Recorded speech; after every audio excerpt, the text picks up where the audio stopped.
سلوا التاريخ كم مجدا سطرنا على صفحاته وبه تغنى. الحمد لله قدسي یو سیمینار کې و در اوایل جا دارد که از نهاد کلمات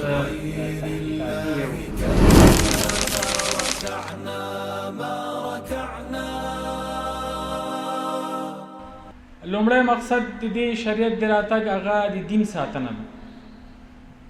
زه روسیې ته تللی وم، د روسیې یو اوسنی فیلسوف دی الکساندر چې شی نومیږي دورګین دی که دغسې یو څه دا وروستی لفظ دی دی غږېده او غږېده په دې چې غرب سره ګزاره ګرانه ده. دا خبره دلچسپه ماته په دې وایي چې موږ خو من حیث مسلمانان دا خبره ډېره زیاته کوو، خو دا روسیه ولې کوي؟ ګزاره ګرانه ده او غرب دا د یو په ډېر وحشت باندې په ملتونو او په تمدنونو ور روان دی. دا خبره چې وکړه نو دې ته ورته یوه کلمه ما مخکې د خپل یو عالم په کتاب کې لوستې وه، علامه ابوالحسن علي الندوي رحمت الله علیه. هغه په خپلو ډېرو کتابونو کې یو توصیه کوي د غربي فکر په اړه، او بیا په مسلمانانو ته توصیه کوي، او بیا په مسلمانانو کې د افغانستان او د یمن نوم اخلي، وایي ټوله اسلامي نړۍ بالخصوص افغانستان او یمن. هغه وایي غربي تمدن داسې دی لکه بېمهاره فیل،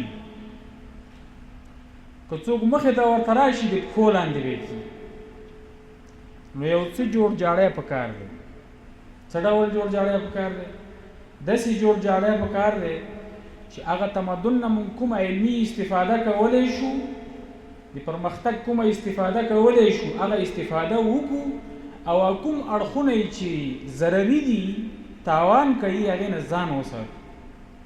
نو بیا موږ او تاسې کولی شو چې دې بېمهاره فیل سره په طریقه او په خبره پوه شو، او که زړه هم دا وي چې مخامخ ورشو نو ته انسان یې او هغه بېمهاره فیل دی.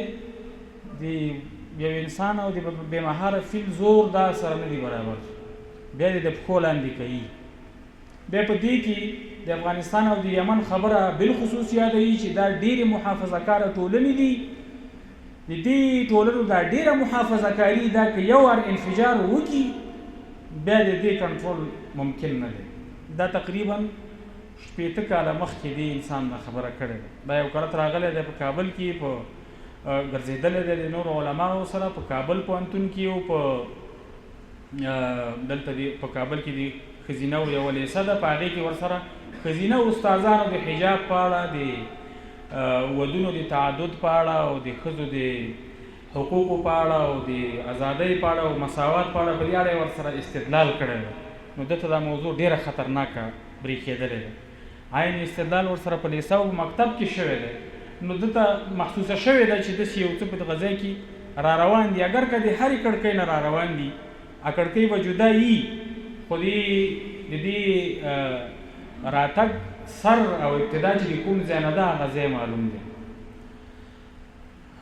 نو دغه الکساندر وایي چې ډېر په وحشت باندې غربي تمدن په ټولو ملتونو په تمدنونو را روان دی، د هیڅ چا سره جوړ جاړی نه کوي، نه یې د هندي تاریخ سره کوي، نه یې د چینایي تاریخ سره کوي، دا هغه لرغوني تاریخونه دي، نه یې د فارسي تاریخ سره جوړ جاړی کوي، نه یې د پخواني رومي تاریخ سره جوړ جاړی کوي، او اسلامي تاریخ سره قطعا جوړ جاړی نه کوي. نو دغه کانفرانس هم د مسلمانانو د روسانو ترمنځ او د اسلامي نړۍ د معارف او د لوړو زده کړو او د ټکنالوژۍ د برخو چارواکي او علما یې غوښتي وو. نو ویې ویلې چې یوازینی تمدن چې هم ځان ساتي او هم بل ساتي دا اسلامي تمدن دی. روسان باید د اسلامي تمدن سره جوړ جاړی وکړي، ځکه که چیرته اسلامي تمدن سر ته لاړ شي نو د ځان د ساتلو او د بل د ساتلو توانایي لري او دا ججوری لري، دا حوصله لري، دا توم نه پکې ده، دا خاصیت لري. نو بحث په دې مسایلو کې ډېر نه اوږده و چې وروستیو مسایلو ته به څه وخت موږ سره پاتې شي. نو لومړی مقصد دا د دین ساتنه ده. موږ او تاسې په کتابونو کې دا مسایل ډېر واضح دي. که یو سړی عیسایي وي څه ډول به اوسېږي، که یهودي وي څه ډول ته به اوسېږي، که بیخي ملحد وي څه ډول ته به اوسېږي، دا مسایل بیخي واضح دي. او موږ او تاسې لرو په دا ټولنه کې مثلا دلته سکان وو، هندوان وو د پخوانه په د اسلامي نظامونو کې دا اوس د اسلامي امارت چې بیا فاتح شو، زموږ په ننګرهار کې په خوږیاڼو کې دغه هندوان او سکان ډېر وو. خلکو ته ځمکې نیولې وې، اوس د اسلامي امارت قضا د دوی زړې ځمکې بیرته ورته راوګرځولې، اوس یې دوی خپله مالکان دي. د هر چا پکې هغه حق او ځای معلوم دی.